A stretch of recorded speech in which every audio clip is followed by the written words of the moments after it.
Este programa es presentado por Diario La Voz, un suceso nacional. El Espectador de Caracas. 800 Noticias. Forum Supermayorista. Compra más, ahorra más. Style Shop, tu mejor opción en marca y accesorios. Bienvenidos a Conversando con Emilio. La opinión del sector estudiantil en todos los temas de desarrollo del país es importante. Ellos son el futuro de Venezuela. Para hablar de estos temas y mucho más, hoy tenemos a Jesús Mendoza. Él es presidente de la Federación de Centros Universitarios, FCU, de la Universidad Central de Venezuela. Jesús, los docentes de Venezuela, por tocar el tema de las protestas, que es un tema importante porque es el tema de la agenda noticiosa actual, tomaron las calles los docentes de Venezuela para protestar por sus reivindicaciones, especialmente por el tema del salario. Ahí, insólitamente, hay profesores activos y jubilados que cobran hasta $7 por mes, algo que bueno, verdaderamente insólito. ¿Qué opinión tienen desde el estudiantado de toda esta situación? Mira, la verdad es que nosotros tenemos que entender que la lucha de los profesores y la lucha de los estudiantes no son dos luchas separadas. Es una misma lucha del sector universitario, una misma lucha del sector educativo y me atrevo a decir, cuando hablamos en lo macro, una misma lucha del sector público que actualmente está teniendo unos sueldos pues miserables. No hay otra palabra porque son $7, $8 y cuando hablamos de escalafones profesorales al sector universitario estamos hablando de $10, $15, $25. Lo que era el profesor de dedicación exclusiva, que dedicaba desde las 7 de la mañana hasta las 7 de la noche en la universidad, no ha sido otra cosa, eso era un rango en la universidad, que se dedicaba a dar clases, a hacer investigación, eso está en extinción, ya los profesores no están en un rango de dedicación exclusiva porque nadie vive con $25 mensuales. Entonces nosotros tenemos que entender que es una misma lucha de todo el sector público, una misma lucha de todo el sector universitario, que estamos exigiendo condiciones y reivindicaciones profesorales, laborales y estudiantiles. El profesor universitario gana $25, pero el estudiante hoy tiene una beca de $5. El día de ayer pagaron la beca por el sistema Patria aparte porque nos quitaron la autonomía en el pago de la beca desde la Organización de Bienestar Estudiantil que se hacía anteriormente, hacía el pago las universidades dependientemente, ahorita la hacen por el sistema Patria, es decir, el estudiante para tener la beca tiene que estar en el sistema Patria. Nosotros no estamos de acuerdo, pero aparte de eso la transfieren en $5. Eso es lo que ¿Qué hace un estudiante con $5? Bueno, nada, no sé absolutamente nada. Ayer lo decía, yo tengo más de 2 meses diciéndolo, y se lo digo a la señora Tedisay Lucena, que es ministra de Educación Superior. Ella misma, ¿qué hace con $5? ¿Ok? O sea, yo no creo que ni Yelitza Santaella ni Tedisay Lucena ganen $25 como ministra o parte del Ejecutivo Nacional. Y no sé si viven con $25 como lo vive un docente o un profesor. No creo que las oficinas de Tedisay Lucena esté cayéndose como están cayéndose las escuelas, porque hay una comisión de infraestructura que está arreglando los espacios de la universidad, no significa que todas las casas de estudio las están arreglando, no. Entonces, realmente el estudiante no tiene unas rutas, antes existían hasta 25 rutas urbanas y extraurbanas, que también algunos profesores la tomaban para poder llegar a la casa de estudio e impartir sus clases. Nada más tenemos 3 rutas porque nos hace falta el ABC de transporte, que es aceite, baterías y caucho, y tenemos la crisis de gasoil. Hoy no tenemos un comedor estudiantil abierto. En lo que fue el 2022, el comedor estudiantil nada más abrió 13 días. 13 días fue lo que abrió el comedor estudiantil. Para un solo plato de comida, para 500 estudiantes, de un aproximado de 3.000 estudiantes que debería abrir el comedor. Ahora fíjate, estás tocando varios temas y no quiero que pasen así rápidamente, quiero abordarlos poco a poco, quiero esmechar toda esa participación que tú estás teniendo en este momento. Vamos con el tema de las protestas. Definitivamente que el tema del salario también afecta a los estudiantes, no solamente a los profesores. Tú estabas diciendo una serie de razones por qué, pero yo veía otras. Es que todos los estudiantes tienen que costear sus estudios. Claro. Los estudiantes de las universidades privadas tienen que pagar una matrícula que está dolarizada. Y los estudiantes de las universidades públicas, bueno, los materiales, los libros, en fin, que no pueden sus padres, en el caso de los estudiantes que no trabajan porque son sus padres los que costean los estudios, bueno, sus padres con este sueldo mínimo que existe en el país no pueden costear estos estudios. Entonces, definitivamente, el estudiantado también se ve afectado por este problema del salario, no solamente el profesorado. Claro, el estudiantado se ve afectado y se ve afectado cuando el profesor que tiene que impartir clases no va porque el pasaje no le alcanza. No le alcanza el dinero ni siquiera para pagar el pasaje. No va porque no ha comido. entonces directamente le afecta el estudiantado, o porque sencillamente tiene que retirarse de sus estudios, o tiene que retirar materias y no meter la carga crediticia completa, porque tiene que trabajar, porque sencillamente sus papás no pueden seguir pagándole el ¿Eso está pasando en este momento en la UCB? Sí, claro. O sea, que hay mucha ausencia del profesorado por esas razones. Si hablamos del profesorado, estamos hablando de una excepción que puede rondar entre el 25-30%. Profesores que llámate una excepción, que se han ido definitivamente. Que se han ido definitivamente, y hay profesores que, como te digo, ya no están de dedicación exclusiva, ya no dedican todo el día a la universidad, sino que bueno, dan clases, otras cosas, matándote gritos y van a la universidad 3 veces por semana. Antes un profesor que te podía ir de lunes a viernes en la mañana, ahora te va 2 días a la semana. O sea, han bajado pues de alguna otra manera su carga horaria, ya no está el tiempo completo, medio tiempo, eso más o menos ha bajado. Ahora, con el estudiante estamos hablando de una excepción que puede rozar el 40%. Estamos hablando que la matrícula estudiantil de la universidad hace unos 5 o 6 años era de 25.000 estudiantes. Hoy estamos hablando de una matrícula extraoficial, porque no se ve reflejada, porque hay muchos estudiantes que se retiran y no hacen el oficio administrativo. Pero si lo basamos en los estudiantes que se han carnetizado hasta ahora, estamos hablando de un aproximado de 12.000 estudiantes. Okay, estamos hablando de un 40% aproximadamente de la excepción que está viviendo la Universidad Central de Venezuela.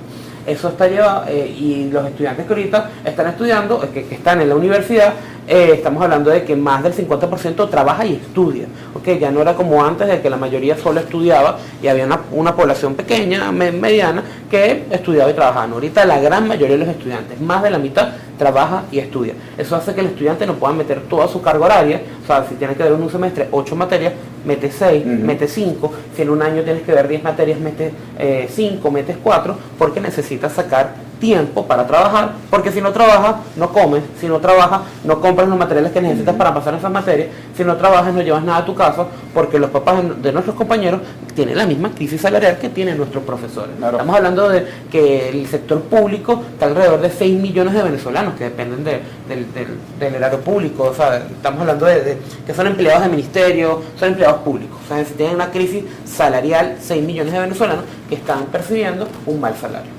Ahora fíjate, Jesús, ustedes tienen obviamente contacto con los profesores y con los docentes. Yo estaba revisando las tablas salariales y en Haití, por decirte un país que tiene mucho menores ingresos que Venezuela y unas condiciones muy distintas, inferiores a las que tenemos en el país, el salario de los docentes ronda entre los $273 y los $400.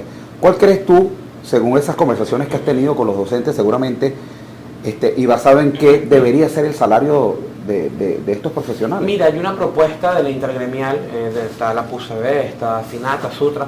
Ellos hablan de que el salario mínimo debe estar mínimo, valga la redundancia, en $300. Estoy totalmente de acuerdo. Yo creo que hoy el salario mínimo tiene que ser $300 por lo mínimo, y de ahí se tiene que discutir la tabla salarial de los profesores. No es que el profesor va a ganar $300, no, el profesor instructor, que es el menor calafón, podría ganar 350. O sea, eso va a depender de la dedicación horaria, si es medio tiempo, si es tiempo completo, si es ejecución exclusiva, si es instructor, si es asistente, si es agregado, si es asociado, si es titular, que son los escalafones de investigación, digamos los grados de los profesores universitarios que son aumentando. Un profesor titular debería estar rondando los $1.000, estamos hablando del mayor escalafón, debería estar rondando más o menos los $1.000.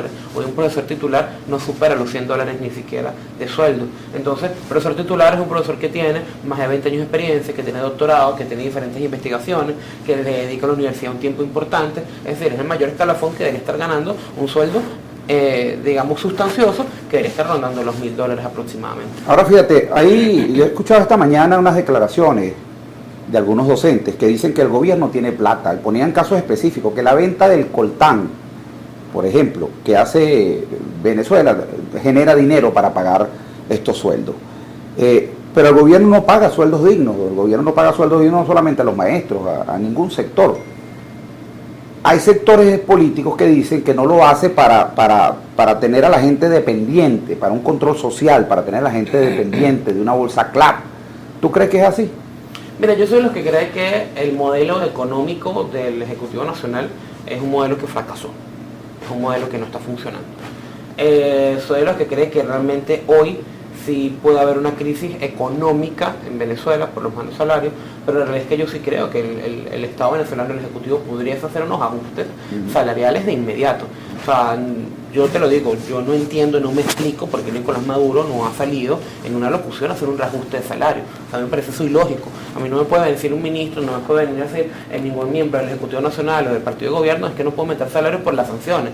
Pero es que, señor, o sea, yo salgo a la calle y lo ve usted, su calidad de vida, sí, y su calidad de vida no está siendo afectada por las sanciones. Entonces, ¿por qué la calidad de vida del señor que trabaja de 7 a 7, que trata de cumplir sus funciones en sí está afectada por las sanciones? Sí está afectada por las sanciones. Pero usted, que es ministro, no está afectado por las sanciones. Porque usted come, usted sale, usted viaja, pero usted no está afectado por las sanciones. Entonces, yo realmente no entiendo y no me explico por qué el Ejecutivo Nacional no ha salido a dar un ajuste salarial, teniendo en cuenta que ellos dicen que por las sanciones. Yo no me creo ese cuento. Yo sencillamente creo que hay una mala política económica en Venezuela, creo que hay una crisis económica en Venezuela porque el modelo económico no funciona y no lo han querido rectificar. La memoria en cuenta de Nicolás Maduro, que dice que supuestamente en Venezuela todo está bien y que hay un crecimiento económico. Bueno, puede haber una mejoría económica, pero seguimos viviendo en una burbuja, porque la burbuja que hay en las Mercedes, o que pueda haber en los Palos Grandes, o que puedan ver en diferentes sectores de Caracas, no es lo mismo que está pasando la señora de La Vega, no es lo mismo que está pasando el profesor universitario que no tiene que comer, no es lo que está pasando la mamá que no tiene que darle al hijo. O sea, son diferentes realidades, y la realidad es que la mayoría de los venezolanos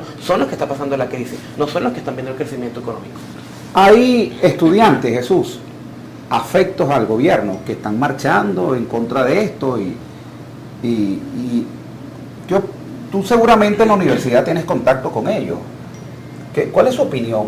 Ellos no sufren de estos problemas, lo hacen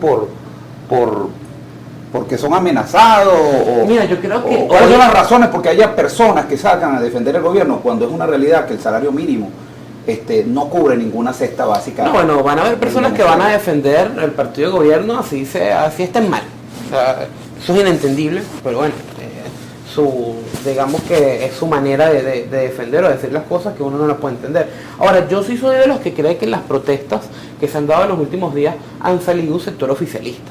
Yo sí creo que hay empleados públicos que creen en la ideología del expresidente Hugo Chávez, que pueden creer en una izquierda, pero de que hoy están saliendo a marchar porque sencillamente no están viendo la rentabilidad de apoyar a un ejecutivo nacional, o realmente sí están exigiendo su salario. Yo sí creo que hay un sector oficialista que está molesto, que está incómodo, y creo que hay un sector que está saliendo a las calles, porque yo creo que las movilizaciones que se han dado en los últimos días no es una movilización de los azules y los rojos, es una movilización del venezolano de a pie, el ciudadano común que está pasando hambre. Es una movilización. Uno cuando va a esas movilizaciones no es que entra el anaranjado, el amarillo, el azul, el rojo, no. Ahí todo el mundo se une por el objetivo de estamos pasando hambre y necesitamos un cambio en el modelo económico. Fíjate, tú me hablaste al principio de tu intervención de que es la misma lucha, la del profesorado con la del estudiantado. ¿Tiene el estudiantado pensado unirse a estas acciones de calle o tiene acciones de calle programado el estudiantado para el futuro por venir? Mira, sí, nosotros estamos unidos a las acciones de calle que han tomado nuestros profesores, nuestro gremio. Ahorita hay una intergremial, digamos que hay una articulación importante que no se veía desde hace varios años, del sector estudiantil, del sector profesoral, del sector obrero, administrativo, donde estamos unidos y donde salga una concentración, una convocatoria de la QCB, la Asociación de Profesores o de Sinatra, y nosotros los estudiantes vamos a estar acompañando por las exigencias. Vamos a estar juntos, por lo menos el día de mañana va a haber una declaración, la federación va a estar, el día lunes estuvimos, o sea, estamos de alguna otra manera articulados en conjunto por las acciones que se van a tomar.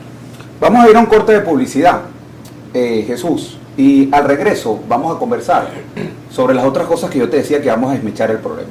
Vamos a hablar sobre las becas, sobre la estructura de la Universidad Central de Venezuela y de las universidades, cómo está la estructura de las aulas, en fin, temas que son muy importantes. Ya vamos a ir a un corte de publicidad y al regreso más de Conversando con Emilio, hoy con Jesús Mendoza. Él es presidente de la Federación de Centros Universitarios de FCU de la Universidad Central de Venezuela. Ya regresamos. A pesar de la crisis, el diario La Voz cumple su compromiso de informar con imparcialidad y valentía. El impreso, la versión digital y nuestras redes sociales te conectan oportunamente con el acontecer nacional e internacional. Diario La Voz, un periódico para la Venezuela de hoy. Diario La Voz, un suceso nacional. Estamos de regreso conversando con Emilio. Hoy con Jesús Mendoza, él es presidente de la Federación de Centros de Estudiantes o Federación de Centros Universitarios, FCU, de la Universidad Central de Venezuela. Y dejábamos una pregunta al aire, Jesús, como yo te decía, quiero ahondar en los temas individuales. Por ejemplo, ¿cuál es la situación del pasaje estudiantil o de las rutas del transporte estudiantil? El pasaje estudiantil no existe. No existe, eso dejó de existir hace más o menos unos 2 años. Estamos hablando de que el estudiante tiene que pagar el pasaje común que paga cualquier persona normal.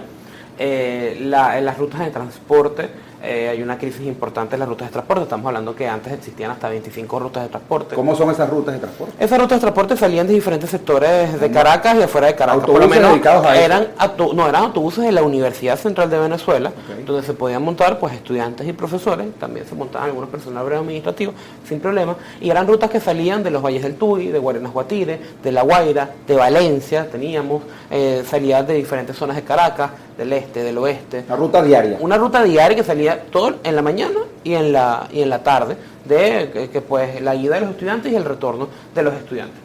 Estamos hablando que eso hacía una ayuda importantísima a los estudiantes, porque los estudiantes si tenían que ver una clase, se levantaba tempranito y por lo menos iba al metro de la Rinconada y estaba su autobús. Iba para San Antonio, en Los Teques, estaba su autobús y listo, no pagaba pasaje, era totalmente gratuito, era un servicio, una reivindicación estudiantil que estaba contemplada en la universidad. ¿Qué pasó con ahorita, lamentablemente, nosotros asumimos la Federación de Centros hace 8 meses y no había ninguna ruta activa.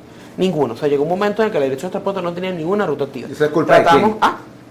Del Ejecutivo Nacional. Al Ejecutivo Nacional no da ni cauchos, ni baterías, ni aceites, ni gasoil, las rutas no pueden salir. Si mantener un carro para una persona normal es difícil porque se le dañó el amortiguador, se le dañó el filtro, se le dañó la gasolina, tiene que hacer 8 horas de gasolina, necesita mantener una flota de autobuses para la universidad. Estamos hablando que la dirección de transporte es ya no es una dirección, es un cementerio de autobuses que no funcionan.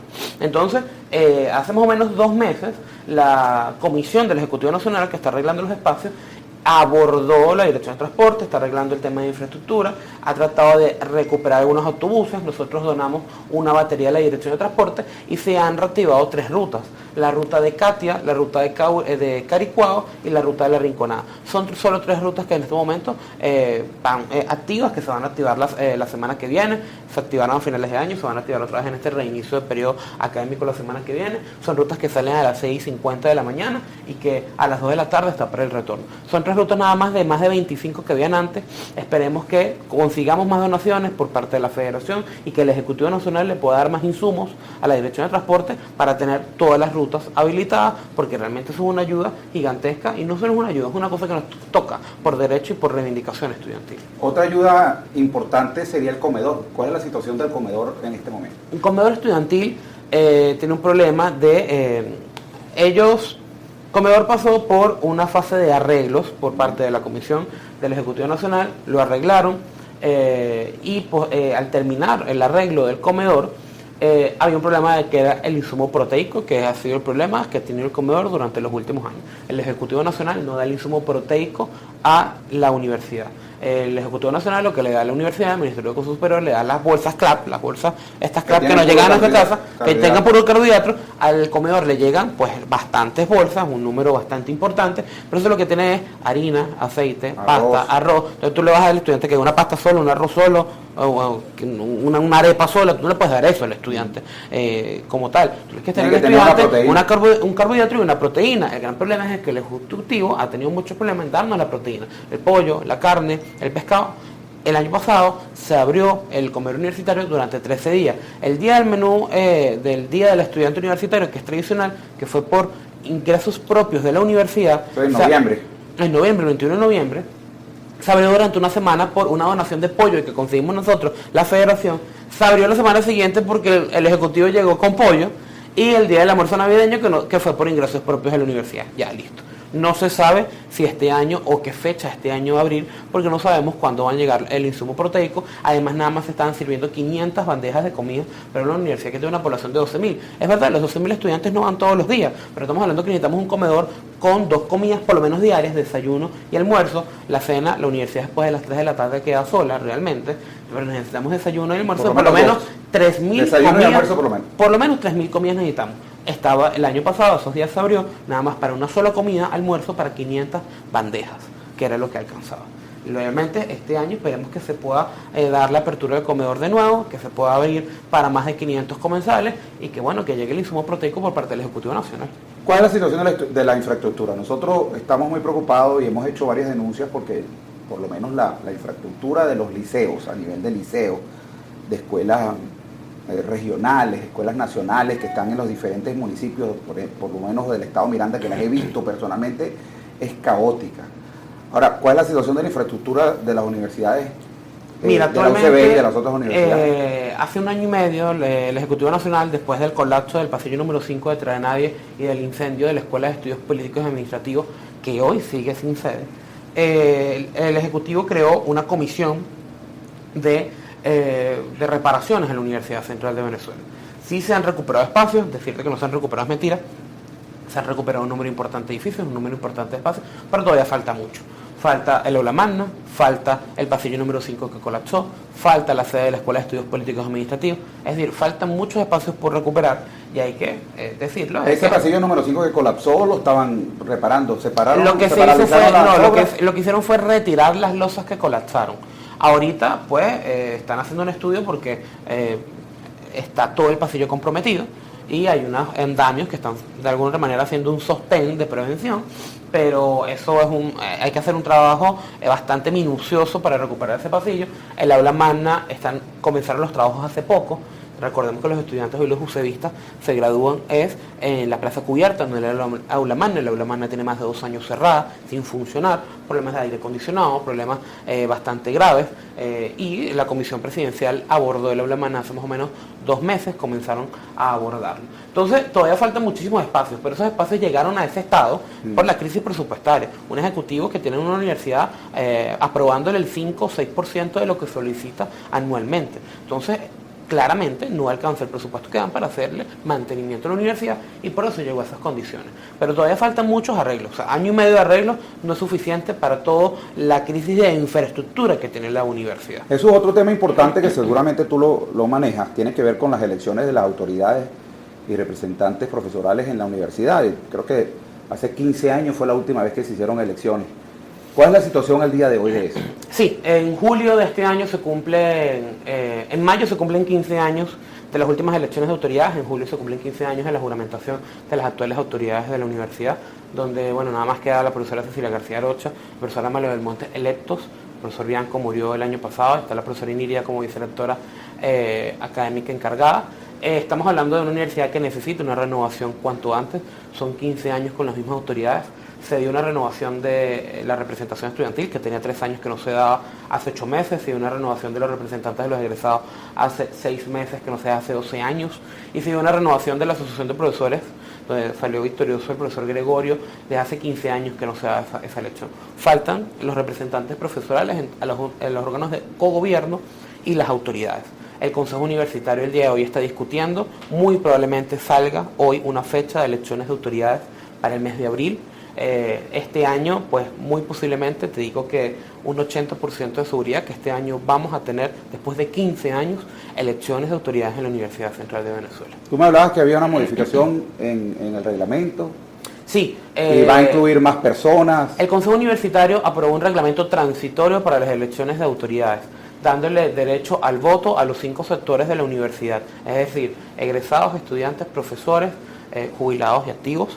Egresados todos son los que son egresados de la Universidad Central de Venezuela, estudiantes regulares, personal obrero y administrativo, activo y jubilado. ¿Es una población de cuántas personas? Aproximadamente 300.000 personas es el padrón de esta elección, de este nuevo una elección reglamento. bien importante. Es una elección Hay importante. gobernaciones que no tienen esos votos. Es una elección importante, una elección o sea, que tienen menos votos que eso. Bueno, ese es el debate que se está dando ahorita, cómo hacer la elección.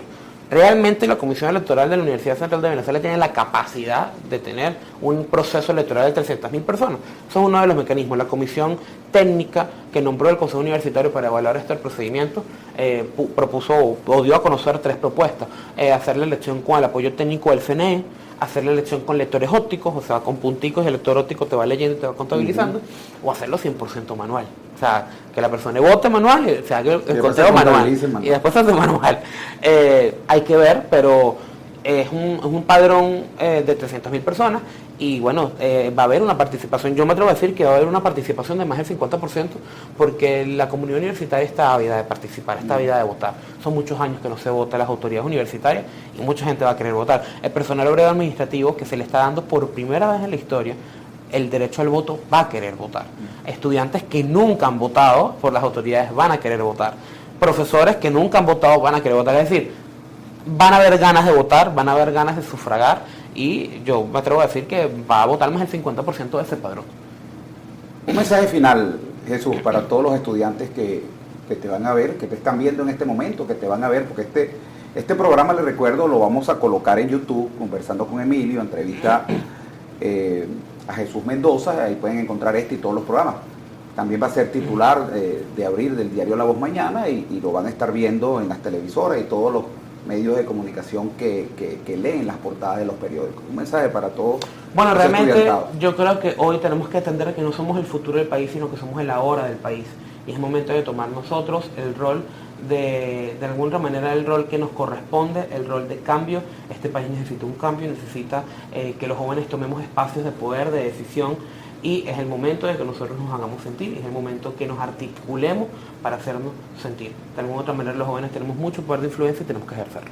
Bueno, muchísimas gracias, Jesús Mendoza, presidente de la Federación de Centros Universitarios FCU de la Universidad Central de Venezuela. Y con esas palabras nos despedimos hasta una nueva oportunidad donde estaremos conversando con Emilio. Chao. Este programa fue presentado por Diario La Voz, un suceso nacional. El Espectador de Caracas. 800 Noticias. Forum Supermayorista. Compra más, ahorra más. Style Shop, tu mejor opción en marca y accesorios.